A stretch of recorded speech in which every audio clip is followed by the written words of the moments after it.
This is 5 on 20 News with Luke Goodhart. It's Wednesday, June 7th, and we're coming to you live from the Creative Tucson studio in downtown Tucson.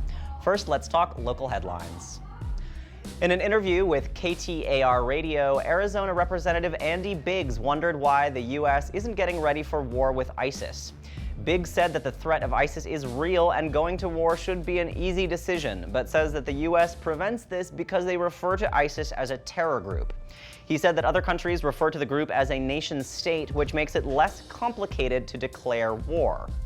Biggs also had some choice words for those pesky peace lovers, saying that, quote, as long as you've got people who say love is going to conquer all, you're going to have a problem. Biggs' statements came despite the fact that the U.S. has been launching daily airstrikes against ISIS targets in Iraq and Syria, at the same time fighting al-Qaeda in various countries. But that's not enough for guys like Biggs. Arizona Governor Doug Ducey will attend an infrastructure summit at the White House later this week. He will join other governors and mayors across the country to discuss infrastructure problems and solutions, but probably more problems than solutions. The conference coincides with the White House proclaiming this Infrastructure Week, which they chose over the previous choice of there is definitely nothing sketchy about our relations with Russia week. Trump began Infrastructure Week by announcing his idea for a $1 trillion infrastructure spending plan. But as usual, very little specifics were given for the plan, including how to pay for it. So far, the White House says the plan will be funded by giving away $200 billion in tax breaks over 9 years because giving money away makes money because it's a terrific plan. Arizona Senator John McCain questioned spending by the U.S. Air Force on their secretive B21 Bomber program.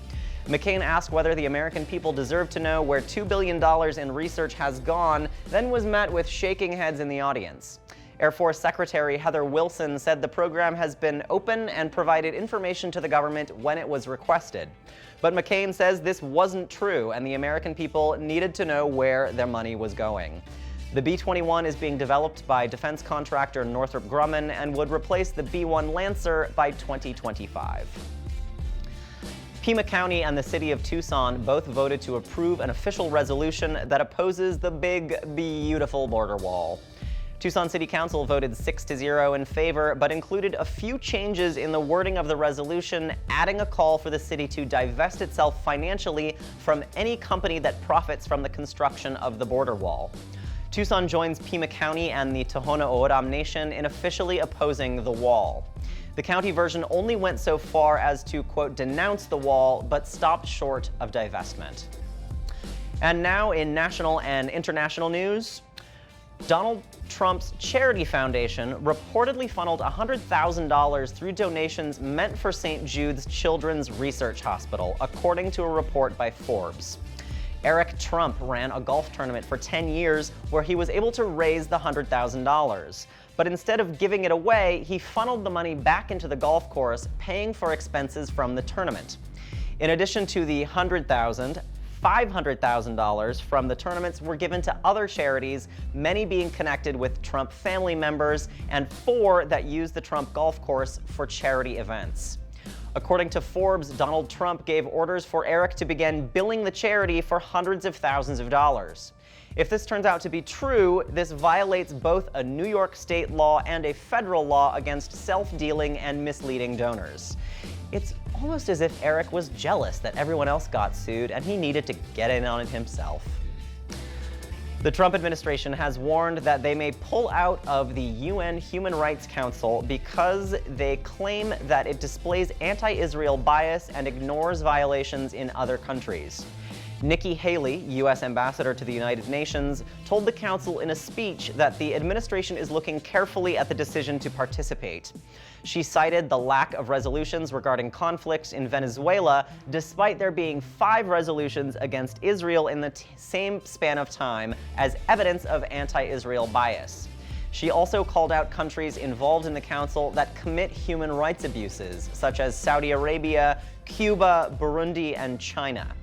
But Haley ended the speech by saying that the U.S. doesn't want to leave the council, but rather wants to restore legitimacy to the council. Former President George W. Bush initially chose not to join the council when it formed in 2006. but President Obama joined the council with the thought that the U.S. would reform it from within.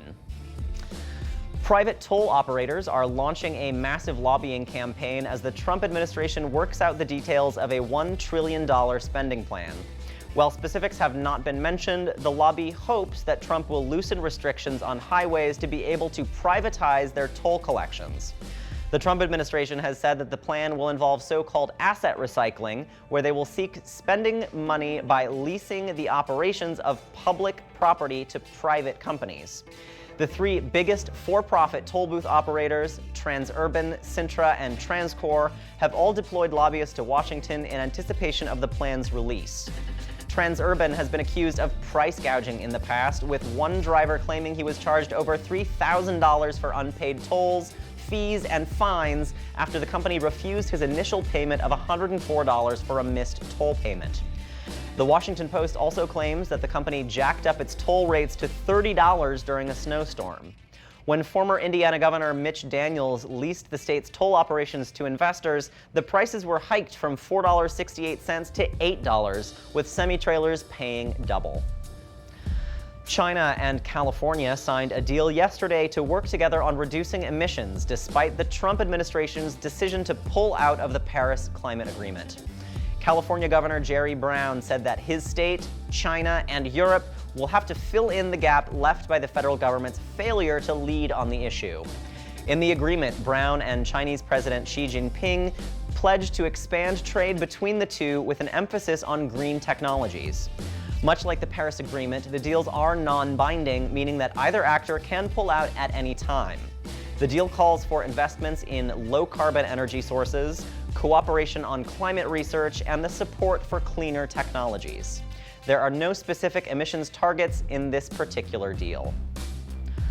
ISIS launched 2 attacks in Iran early this morning, killing 12 and wounding 42. The attacks were aimed at the parliament building and the tomb of Ayatollah Khomeini, the former Iranian revolution leader who died in 1989. The Iranian intelligence ministry said that it had foiled a 3rd attack and asked that citizens avoid using public transportation. Iran is involved in the battle against ISIS in Syria and Iraq. This was 5 on 20 News with Luke Goodhart. Good night, Tucson.